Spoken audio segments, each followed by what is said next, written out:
মধ্যপ্রাচ্যের আকাশে নতুন এক দানা আতঙ্ক।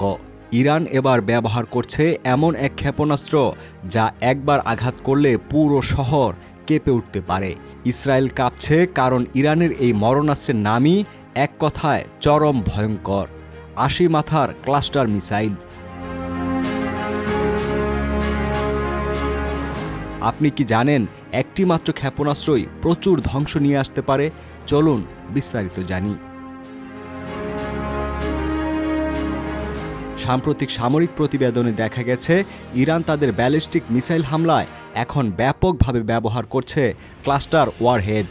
এক কথায় বলতে গেলে এক ক্ষেপণাস্ত্রের মধ্যে ৫০ থেকে ৮০টি ছোট বোমা, যা আকাশেই ফেটে বিশাল এলাকায় ছড়িয়ে পড়ে।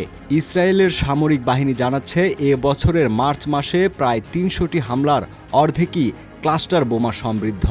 গত বছরের তুলনায় এবারের পরিস্থিতি অনেক বেশি ভয়ঙ্কর। সাধারণ ক্ষেপণাস্ত্র যেখানে নির্দিষ্ট লক্ষ্যবস্তুকে আঘাত হানে, ক্লাস্টার বোমা আকাশেই ফেটে গিয়ে ডজন ডজন ছোট ছোট সাবমিউনিশন চারদিকে ছড়িয়ে দেয়। এর মাধ্যমে বিস্তীর্ণ এলাকা অচল করে দেওয়া সম্ভব। শহর, স্কুল, হাসপাতাল সবই ঝুঁকির মধ্যে। আকাশ প্রতিরক্ষা ব্যবস্থার পক্ষে পুরো ক্ষেপণাস্ত্র ঠেকানো প্রায় অসম্ভব। এর উপরন্তু কিছু ছোট বোমা বিস্ফোরিত না হয়ে মাটিতেই পড়ে থাকে, যা পরে ল্যান্ডমাইন বা জীবন্ত বোমার মতো কাজ করে। জনপ্রিয় আবাসিক এলাকায় এর সম্ভাব্য ক্ষতি অত্যন্ত ভয়ঙ্কর। গত কয়েকদিনের মধ্যে ইসরায়েলের বিভিন্ন শহরে প্রাণহানি এবং ব্যাপক ক্ষয়ক্ষতির খবর পাওয়া গেছে। সাধারণ মানুষ এখন আতঙ্কে। সামনের দিনগুলোতে কি আরও ধ্বংস অপেক্ষা করছে? বিশ্লেষকরা বলছেন এই ধরনের ক্লাস্টার মিসাইল আধুনিক যুদ্ধ কৌশলে এক নতুন যুগ শুরু করছে, যেখানে শহরবাসীর নিরাপত্তা সবথেকে বড় হুমকির মুখে।